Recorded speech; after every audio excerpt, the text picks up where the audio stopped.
आज का पहला पाठ प्रेरित चरित्र अध्याय 12 पद संख्या 24, 13, 5। शाऊल और बरनबास को मेरे लिए अलग कर दो।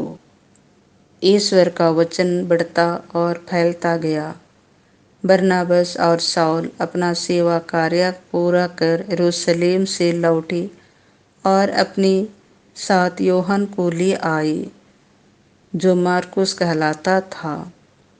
अन्ताकिया की कलीसिया में कई नबी और शिक्षक थे, जैसे बरनबास, सिमोन जो निगेर कहलाता था, लूसियुस किरेनी, राजा हेरोद का दूध भाई मनाहेन और शाऊल। वे किसी दिन उपवास करते हुए प्रभु की उपासना कर रहे थे कि पवित्र आत्मा ने कहा, मैंने बरनबास तथा शाऊल को एक विशेष कार्य के लिए निर्दिष्ट किया है। उन्हें मेरे लिए अलग कर दो। इसीलिए उपवास तथा प्रार्थना समाप्त करने के बाद उन्हें बरनबास तथा शाऊल पर हाथ रखे और उन्हें जाने की अनुमति दे दी। पवित्र आत्मा द्वारा भेजे हुए बरनबास और शाऊल सिलूकिया गए और वहां से वे नाव पर कुप्रोस चले। सलामीना पहुंचकर वे यहूदियों के सभागृहों में ईश्वर के वचन का प्रचार करने लगे। यूहन्ना भी उनके साथ रहकर उनकी सहायता करता था। यह प्रभु की वाणी है। संत यूहन्ना के अनुसार पवित्र सुसमाचार अध्याय 12 पद संख्या 44 से 50। मैं ज्योति बनकर संसार में आया हूँ।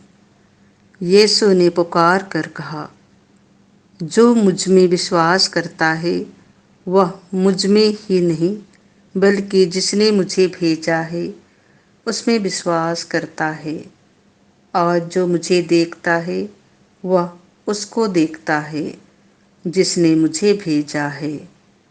मैं ज्योति बनकर संसार में आया हूँ, जिससे जो कोई मुझ में विश्वास करे वह अंधकार में नहीं रहे। यदि कोई मेरी शिक्षा सुनकर उस पर नहीं चलता तो उसे मैं दोषी ठहराने नहीं, संसार का उद्धार करने आया हूँ। जो मेरा तिरस्कार करता है और मेरी शिक्षा ग्रहण करने से इनकार करता है वह अवश्य ही दोषी ठहराया जाएगा। जो शिक्षा मैंने दी है वही उसे अंतिम दिन दोषी ठहरा देगी। मैंने अपनी ओर से कुछ नहीं कहा, पिता ने जिसने मुझे भेजा है आदेश दिया कि मुझे क्या कहना और कैसे बोलना है। मैं जानता हूँ कि उसका आदेश अनंत जीवन है। इसीलिए मैं जो कुछ कहता हूँ उसे वैसा ही कहता हूँ जैसे पिता ने मुझसे कहा है। यह प्रभु का सुसमाचार है।